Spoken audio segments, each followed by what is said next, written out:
Hi everyone, it's Andrea Ritter. I'm the Communications Director at Summit School District, and welcome to the Summit Spotlight. Today we have our very special guest who happens to be our Superintendent, Tony Bird. Welcome, Tony. Thank you for having me. So, hot topic. The board recently passed a resolution Yes. for our LGBTQ plus community. Can you share more with the community about why we would pass a resolution for our LGBTQ plus community? Yes, sure. A lot of folks out there probably have heard us talk about our theme for the year is We Belong.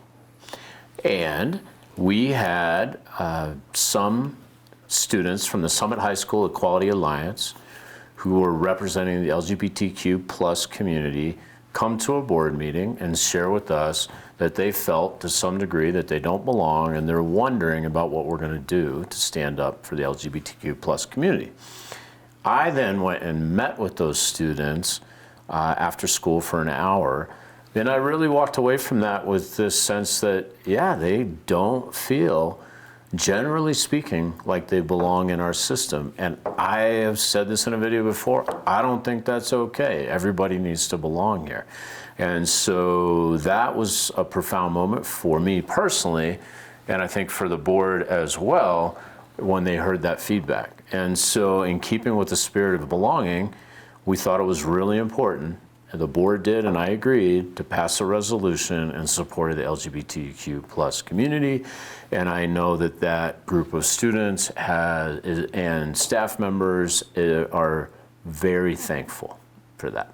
What are we going to do with it? Is there something to do with this? What's the next step? Yeah, I think people think maybe there's a 10-point plan and there's something big coming down the horizon. There really isn't something big. There is the statement by the board in support of inclusivity and the K through 3 standards. Well, that will play out at the state level, where the State Board of Education will make that decision. So what I've said to parents is, if you agree, great. If you don't agree, that's also fine. Make your voice clear with the State Board of Education. That's a chance for you to amplify your voice, and I think some people have taken that chance or that opportunity if they consider it to be that. We are meeting with our principals to talk through the implications next week of what all of this means. And I think the one thing that's concrete here is it does mean that our materials will represent LGBTQ plus students and BIPOC students. And so we'll make sure that that happens. And we will also provide opportunities for families that are uncomfortable with those conversations or that material to opt out if they want to.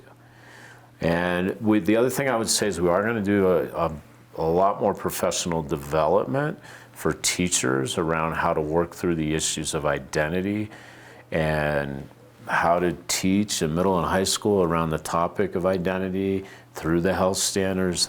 It's complicated, so we'll be doing that as well. The other thing that I guess there's maybe more than there's not a 10-point plan, maybe there's a 5-point plan. One of the things LGBTQ plus students said to me was they're anxious that we don't have gender neutral restrooms or not enough. So a very practical thing that Roy Crawford, Superintendent Crawford last year started to work on was a policy around that. So we're going to pick up that policy conversation again and start to consider how we might expand gender neutral bathrooms for our youth.